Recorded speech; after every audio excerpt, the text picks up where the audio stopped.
સુરત સહિત રાજ્યમાં હાર્ટ એટેકથી મોતના કેસમાં વધારો થઈ રહ્યો છે, ત્યારે સુરતમાં વધુ એક યુવકનું હાર્ટ એટેકથી મોત થયું હોવાની આશંકા સેવવામાં આવી રહી છે. 35 વર્ષીય યુવકને છાતીમાં દુખાવા બાદ મિત્ર હોસ્પિટલ લઈને પહોંચ્યો હતો, જો કે ફરજ પરના તબીબે તપાસી મૃત જાહેર કર્યો હતો. યુવકના મોતના પગલે પરિવારે આધાર ગુમાવી દીધો છે.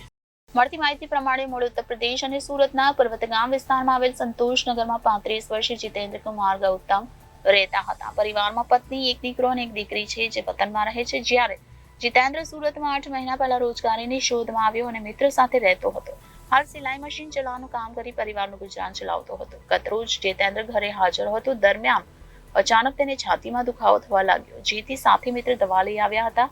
તે થોડો સ્વસ્થ થઈ ગયો હતો. ત્યારબાદ ફરી છાતીમાં દુખાવો થતા સાથી મિત્રો રિક્ષામાં જીતેન્દ્રને લઈને સ્મેમેર હોસ્પિટલ ખાતે પહોંચ્યા હતા, જો કે ફરજ પરના તબીબે તેને મૃત જાહેર કર્યો હતો. યુવકના મોત અંગે વતન રહેતા પરિવારને જાણ કરવામાં આવતા પત્ની આઘાતમાં સરી પડી હતી, જ્યારે 2 સંતાનોએ પિતાની છત્રછાયા ગુમાવતા પરિવારમાં શોકનો માહોલ છવાઈ ગયો હતો. હાલ તો યુવકનું હાર્ટ એટેકથી મોત થયું હોવાની આશંકા છે, જ્યારે મૃતદેહના પોસ્ટમોર્ટમ બાદ વતને લઈ જવા માટે સંબંધીઓ દ્વારા તજવીજ હાથ ધરવામાં આવી છે. Reporter Arvind Rathod, Janadesh news, Surat.